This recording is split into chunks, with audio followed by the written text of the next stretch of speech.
In this video, we're going to go over a number of these toolbars and some other interesting things that you can pick up in SheetCAM. The first one, let's do layers.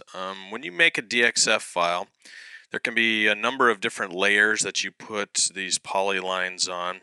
For example, these windows here, they could be on different layers than this outside cut.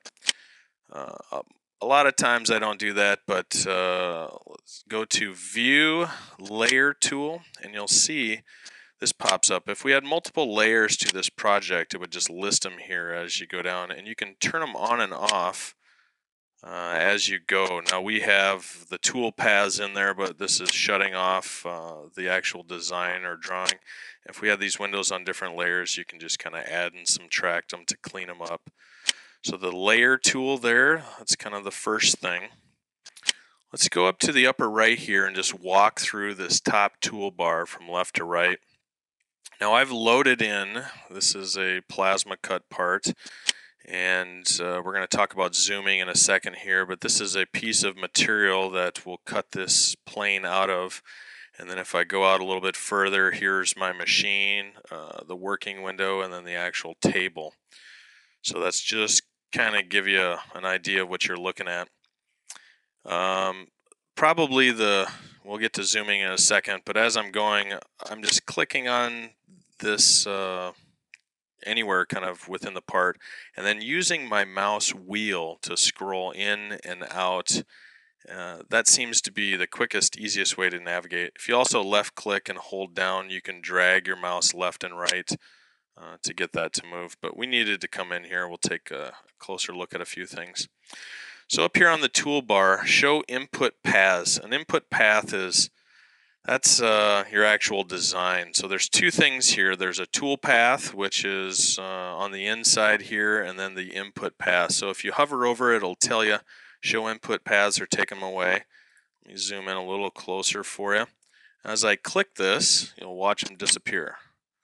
My paths are gone. Now it's just tool paths, so you can clean it up, your view as you're going here. We'll leave them on. Show segment ends. Let me back out a little bit more. And kind of watch in this area right where this break is. If we click on the segment ends, you'll see these different points showing up and disappearing. Those are different points along that polyline, so you can add and subtract those if you want. Show path ends. This is if you just have a path, it'll have a line on either side. Very similar to what we just did with those segment ends. Show path ends, you can take that on and off. Show tool paths. Now as I take that away, you'll see we remove the tool paths that the plasma cutter will follow. So they're gone, they're back. The next one, show rapid moves. In between these different plasma cuts, your CNC machine is going to rapidly move over to the next one and begin its cut, and then rapidly move to the next one. So let me back out just a little bit. This different color, these are rapid moves. So if you click on that, it takes them all away or adds them. Actually, I like to have them. It kind of shows you your cut order, which we'll get to in a little bit. Show path directions. I'll come back in again. You'll notice on these cuts there are arrows that show which way that plasma cutter is going to be working, so you can take those away.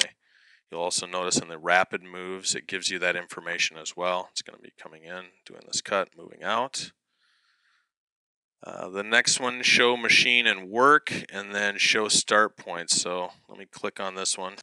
It'll take away the machine and we'll just have the part there standing in space, or you can toggle it and your machine and the work come back.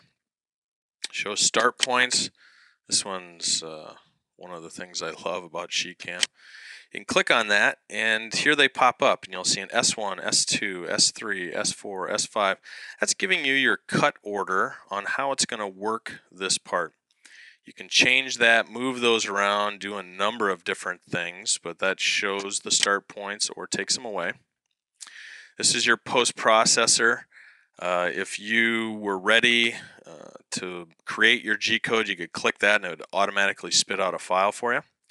This one here is to estimate the cut time. So you're wondering, how long does it actually take in machine time to do this cut? Well, we have a number of things to define to get an accurate reading, but you'll see you can set it for plasma or router, and you'll need to set up those rapid speeds, pierce times. There's a few other things. Click calculate. It gives you kind of a rough guess on how long it's going to take. Then we'll get into zooming. I gave you the biggest tip. You left click on it, you roll your mouse wheel in and out. There's nothing better than that. Or left click, hold it down, drag it back and forth. That's going to be your easiest way to navigate.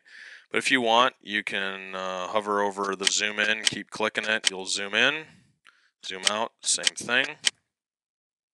You can also click this one to zoom to the part, and it'll automatically capture it in that window. Bam, there you go. This is to fit the job. So if we had multiples of these parts lined up, if I click this this job one, it would expand out. But since we only have one part here, it's not really going to do anything. This is zoom to a window. So if you click that and you really want to focus in on an area, you can drag a marquee, let it go, bam, you zoom into that window area. This one zooms out to fit the material, and this one zooms out to fit the machine. So let's do the material first. It'll back out. There we go. This is the material that I set up to cut this part out in. Let me back it out to the machine here. There you go. You see the entire machine at that point. You can use these. A couple of them are pretty good, just kind of zoomed apart, but like I said, your mouse wheel is going to be your best friend. There's a number of different pointers here. Let me zoom in. The one that I use probably the most out of these is going to be this place cut start point. So for example, if I didn't like where this plasma cut was, I can click it, move it over to here, click it, move it over to here, kind of anywhere I want around that part. It works out great. There's a number of different things that you do that you want to be able to move those start points, or you have them so close actually together. When you get into some intricate stuff, you need to spread those around. The other ones here are you can place holding tabs to hold down the work. You can edit some contour properties, which we'll get to, and you can move parts around with this one there. But that's really this top toolbar. Very easy to use. Hover over it, tells you what it's going to do when you use it. Simple as that.